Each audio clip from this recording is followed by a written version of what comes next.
Praise the lord. Good morning.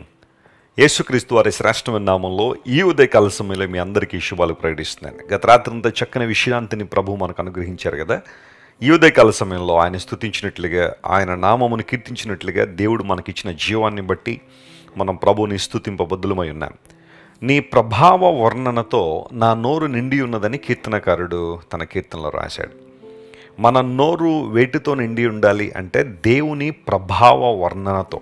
మన దేవుడు ఎంత గొప్పవాడో, ఆయన ఎంత పరిశుద్ధుడో, ఆయన ఎంత మహిమ కలిగిన వాడో, ప్రభావం కలిగిన వాడో మనం గుర్తెరిగి ఆయన్ను కీర్తించాలట.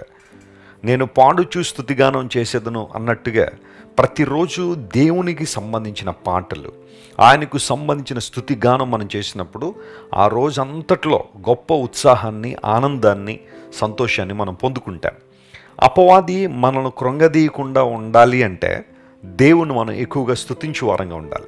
ఆరాధించు వారంగా ఉన్నప్పుడు అపవాది కార్యాలకు దూరంగా మనం ఉంటాం. ప్రభునందు ప్రియులారా, ఈ ఉదయకాల సమయంలో దేవుని వాగ్దానం కోసం కనిపెడుతున్నారు కదా. పరిశుద్ధ గ్రంథాలు తెరిచి ద్వితీయోపదేశకాండము 6వ అధ్యాయము 24వ వచనాన్ని ఈరోజు ధ్యానాంశంగా మనం చదువుకుందాం. డ్యూటెరోనమీ చాప్టర్ 6 and verse 24. మనకు నిత్యము మేలు కలుగుటకై యెహోవా నేటివలే మనలను బ్రతికించున్నట్లు మన దేవుడిని యెహోవాకు భయపడి ఈ కట్టడలన్నింటినీ గైకొనవలనని మనకు ఆజ్ఞాపించెను. చూడండి, ఈ చదవబడిన వాక్య భాగంలో 2 ప్రాముఖ్యమైన అంశాలు మనం గుర్తించాలి. బైబిల్ గ్రంథాన్ని మనం చదివినప్పుడు అది దేవుని మాట కనుక ప్రతి మాటను క్షుణ్ణంగా పరిశీలించాలి. దేవుని వాగ్దాన నెరవేర్పును మనం చూడాలంటే మనం చేయాల్సిన పనులు ఏంటంటే మొట్టమొదటిగా దేవునికి భయపడి అనే మాట అక్కడ ఉంది. యారే హిబ్రూ పదం. భయపడడం అంటే దేవుడు ఏదో మనల్ని చంపేస్తాడనో లేకపోతే ఇబ్బంది పెట్టేస్తాడనో ఆ రకమైన భయం కాదు. ఇది గౌరవప్రదమైన భయం. దేవుణ్ణి తండ్రిగా మనం గుర్తించినప్పుడు విధేయతతో కూడిన భయం, భయభక్తులు అనే మాట, ఫియర్ ఆఫ్ ద లార్డ్ అనే మాట అనేకసార్లు బైబిల్లో మనకు కనబడుతుంది. ఒకవేళ చాలామంది లోకసమైన వ్యక్తులు కొన్ని రకాల పరిస్థితులు భయపడతారేమో, కానీ దేవుని బిడ్డలుగా మనం దేవుడు మనల్ని చూస్తున్నాడని, ఆయన మనల్ని నడిపించే దేవుడని, ఆయన చిత్తానుసారంగా మనం బ్రతకాలనే పరిశుద్ధమైన భయాన్ని కలిగి మన జీవితాన్ని కొనసాగించినప్పుడు దేవుని కార్యాలు మనం చూస్తాం. అంత మాత్రం కాకుండా దేవుడు మనకిచ్చిన కట్టడలు ఏవైతే ఉన్నాయో లేదా ఆయన మాటలు ఏవైతే ఉన్నాయో, ఒక మంచి మాటను దేవుడు మనకు తెలియచేసినప్పుడు, ఒక వాగ్దానాన్ని మనకి ఇచ్చినప్పుడు, లేదా విశ్వాస జీవితంలో ఇలా ఉండాలి, ఇలా ఉంటే నా నామమునకు మహిమ వస్తుంది, ఇలా ఉంటే నీ జీవితానికి సార్థకత ఉంది, ఇలా జీవిస్తే నీ జీవితం ద్వారా అనేక మంది ఆశీర్వించబడతారని ప్రభు ఒక మాట చెప్పినప్పుడు ఆ మాటకు మనం లోబడే మనసును కలిగి ఉండాలి. తిరుగుబాటుతనంతో ఉన్న ఏ ఒక్కరు కూడా ఆశీర్వాదం పొందలేరు. ఒకవేళ ఇంతవరకు దేవుని మాటకు తిరుగుబాటు చేసావేమో, ఆయన మాటకు లోబడక, దేవుని స్వరానికి లోబడక నీ ఇష్టానుసారం జీవించడానికి ఇష్టపడ్డావేమో, కానీ ఈరోజు దేవునితో మాట్లాడుతున్నాడు. నువ్వు ఆయనకు భయపడి ఆయన మాటలకు నువ్వు లోబడితే ఇప్పుడు మన జీవితాల్లో పొందుకునే ఆశీర్వాదం మొట్టమొదటిగా నిత్యము మేలు కలుగుటకై. ఆదివారం ఒక్కరోజే కాదు దేవుడు మన జీవితంలో మేలు చేసేది, లేదా క్రిస్మస్ రోజునో, గుడ్ ఫ్రైడే రోజునో, ఈస్టర్ రోజునో మాత్రమే కాదు దేవుడు మనకు మేలు చేసేది. ఆయన నిత్యము మేలు చేయడానికి సామర్థ్యం కలిగినవాడు. ప్రైజ్ ద లార్డ్, హల్లెలూయా. రోమా 8:28లో కూడా అదే మాట ఉంటుంది. ఆయన్ను ప్రేమించు వారికి, అనగా దేవుని ప్రేమించు వారికి, ఆయన సంకల్పం ద్వారా పిలువబడిన వారికి సమస్తమును సమకూడి జరుగుతాయట. ఎందుకు అంటే మేలు కలగడానికి అనే మాట అక్కడ రాశాడు. మేలు కలుగుటకై సమస్తము సమకూడి జరుగుతాయి. ఏ సమయమునకు ఏది కావాలో, నీకు ఎలాంటి ద్వారం తెరవబడాలో దేవుడు తెరుస్తాడు. నేను ఒకసారి ఐర్లాండ్ అనే దేశంలో డబ్లిన్ అనే నగరం నుంచి ఫ్రాన్స్ అనే దేశానికి, ప్యారిస్కి బయలుదేరుతున్నాం ఫ్లైట్లో. మేము ఐర్లాండ్ ఎయిర్పోర్ట్లో, డబ్లిన్ ఎయిర్పోర్ట్లో ఉన్నప్పుడు మేము ఫ్లైట్ ఎక్కడానికి ఆ డోర్ దగ్గరికి మేము వెళ్తున్నాం, లేదా ఆ గేట్ దగ్గరికి మేము వెళ్తుంటే అక్కడ గ్లాస్ డోర్ క్లోజ్ చేసి ఉంది. ఆ ముందే అందరూ నిలబడి ఉన్నారు. నేను అడిగాను, ఇంకా డోర్ ఎందుకు ఓపెన్ చేయలేదండి, ఈ గేట్ ఇంకా ఎందుకు ఓపెన్ చేయలేదంటే, కరెక్ట్ టైంలో వాళ్ళు ఓపెన్ చేస్తారండి. You have to wait for that time and they will open the gate at a right time. ఒక సరైన సమయంలో మీకోసం ద్వారం తెరవబడుతుంది, మీరేం కంగారు పడద్దు అనే మాట చెప్పగానే కాసేపు అక్కడ వెయిట్ చేశాను. సమయం రాగానే డోర్ ఓపెన్ చేశారు, వెళ్ళి ఫ్లైట్లో కూర్చున్నాం.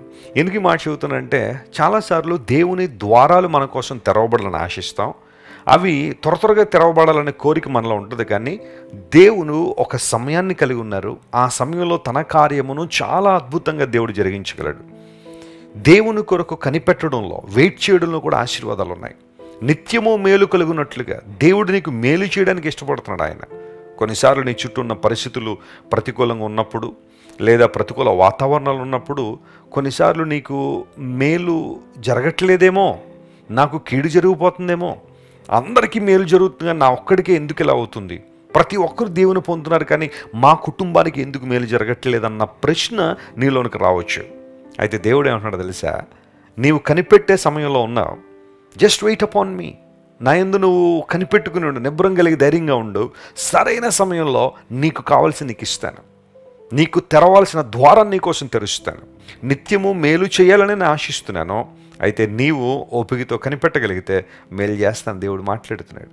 అంత మాత్రం కాకుండా నేడు మనం బ్రతుకున్నట్లు ఏ జీవాన్ని అయితే మనం కలిగి ఉన్నామో ఆ జీవం కొనసాగబడాలి అంటే, నిత్య జీవాన్ని మనం స్వతంత్రించుకోవాలంటే దేవుని మాటకు లోబడాలి. ఆయన వైపు మనం చూడాలి. యేసుక్రీస్తు ప్రభువారి లోకానికి వచ్చిన కారణం కూడా అదే. మనందరికీ జీవాన్ని ఇవ్వడానికి ఆయన ఈ లోకానికి వచ్చారు. ఆత్మ సంబంధంగా మనం బ్రతికించాలనే యేసు ప్రభు ఈ లోకానికి వచ్చారు. పౌలు మహాశయుడు ఎఫెసీయులకు రాస్తూ అంటాడు కదా, మీరు మీ పాపముల చేత అపరాధముల చేత చచ్చిన వారు ఉండగా మీరు క్రీస్తుతో కూడా బ్రతికించబడ్డారని. యేసుక్రీస్తు ప్రభు ఈ లోకానికి ఎందుకు వచ్చారంటే మనందరికీ జీవాన్ని ఇవ్వడానికి. ఆధ్యాత్మికంగా మృతమైన పరిస్థితుల్లో మనందరినీ బ్రతికింపజేసి నిత్య దేవునితో సహవాసాన్ని కలిగి ఉన్నట్లుగా, మనందరూ కూడా వాగ్దానములను స్వతంత్రించుకున్నట్లుగా, అంత మాత్రం కాకుండా నిత్య జీవానికి వారసులు మగునట్లుగా క్రీస్తు ప్రభువారు తన ప్రాణాన్ని మన కోసం అర్పించారు. నిత్యము నీకు మేలు కలగని దేవుడు ఆశిస్తున్నాడు, నీకు జీవాన్ని ఇవ్వాలని ఆశిస్తున్నాడు. ఈ వాగ్దానాన్ని ఈ రోజంతా క్లెయిమ్ చేసి ప్రభువును స్తుతించండి. అవునయ్యా, నీ పాదాల దగ్గర నాకు నిత్యము మేలుంది, నాకు మంచి చేసే దేవుడు, నువ్వు మంచి దేవుడు కనుక ఎల్లప్పుడూ మాకు మంచి చేసే దేవుడు అని దేవుణ్ణి గణపరచగలిగితే, ఆయన స్తుతించగలిగితే ఖచ్చితంగా మన జీవితాలు అద్భుతాలు చూస్తాం. ప్రార్థన చేసుకుందాం. ప్రేమగల తండ్రి, ఉదయకాల సమయంలో ద్వితీయోపదేశ కాండము నుండి మీరు మాకు ఇచ్చిన వాగ్దానాన్ని బట్టి నీకు వందనాలు. నీకు మేము భయపడి నీ కట్టడలు మేము గైకొన్నప్పుడు అయ్యా మాకు నిత్యము మేలు చేసే దేవుడు అని, మాకు జీవాన్ని ఇచ్చే దేవుడు అని ప్రభువా నీ లేఖనంలో మేము చూసాం. నీ మంచితనాన్ని బట్టి నేను స్తుతిస్తున్నాను ప్రభువా. మా ప్రియులు ఎవరెవరు ఏ ఏ ప్రాంతాల నుండి, ఏ రాష్ట్రాల నుంచి, ఏ దేశాల నుండి ఈ వాగ్దాన సందేశాన్ని వీక్షిస్తున్నారో ప్రతి ఒక్కరి మీద నీ కృపా సమృద్ధిని కుమ్మరించండి. వారున్న ప్రతి పరిస్థితిలో నాయన నీ జోక్యాన్ని, నీ ప్రమేయాన్ని కోరుకుంటున్నామో అనుకూలమైన కార్యాలు వారి జీవితంలో జరిగించండి. అద్భుతాలు మీరు చేయండి ప్రభువా. ఆశ్చర్యకరుడు గనుక నీ ఆశ్చర్యకరమైన ప్రేమ వారి మీద కృమ్మరించి నూతన కార్యాలు వారి జీవితంలో జరిగించమని ప్రాధేయపడుతున్నాను. ఘనత మహిమ నీకు మాత్రమే ఆరోపిస్తూ యేసు నామం పేరిట అడిగి వేడుకొనిచున్నాం తండ్రి. Amen, amen. God bless you dear friends. Have a wonderful day. Christ worship centre ఓ బలమైన సంఘ ఉద్యమం. కొన్ని సంవత్సరాల క్రితం కేవలం ఇద్దరితో ప్రారంభించబడిన పరిచర్య నేడు ప్రపంచవ్యాప్తంగా లక్షలాది మందిని ప్రభావితం చేయుచున్నది. రాజమండ్రి, సికింద్రాబాద్, బెంగళూరు, చెన్నై, నెల్లూరు, దుబాయ్, బెహ్రైన్, కరీంనగర్, విశాఖపట్నం, గద్వాల్, కొవ్వూరు, మలకపల్లి, శ్రీలంక, భూటాన్, అడ్డతీగల, పాలమూరు, మచిలీపట్నం, ఇందిరానగర్లతో పాటు అనేక గ్రామాల్లో క్రైస్ట్ వర్షిప్ సెంటర్ ఆరాధనలు జరుగుచున్నవి. వాక్య సంబంధమైన ఉద్యమంలో, పరిశుద్ధాత్మ సంరక్షణలో కొనసాగాలనుకునే ప్రతి ఒక్కరికి మా ప్రేమపూర్వక ఆహ్వానాన్ని అందిస్తున్నాము. రండి, ఆత్మతో సత్యముతో ప్రభువైన యేసుక్రీస్తును ఆరాధిద్దాం. మీరు ఇంతవరకు విన్న దైవ సందేశం మరియు దేవుని సేవకులు చేసిన ప్రార్థన మీకు ఆశీర్వాదకరముగా ఉన్నదని విశ్వసించుచున్నాము. ఈ సందేశాన్ని మీ స్నేహితులకు, బంధువులకు షేర్ చేయండి. మీకు ఏదైనా ప్రార్థన అవసరత ఉన్నచో మా ఫోన్ నంబర్లకు కాల్ చేయండి. దేవుడు మిమ్మల్ని ప్రేరేపిస్తే విశ్వాసంతో సాగుచున్న ఈ పరిచర్యను ప్రోత్సహించండి. మరిన్ని వర్తమానాలు, పాటలు వినుటకు జాన్ వెస్లీ మినిస్ట్రీస్ అను మా యూట్యూబ్ ఛానల్ను సబ్స్క్రైబ్ చేసుకొనండి. ప్రభువైన యేసుక్రీస్తు కృప మీకు తోడైండును గాక.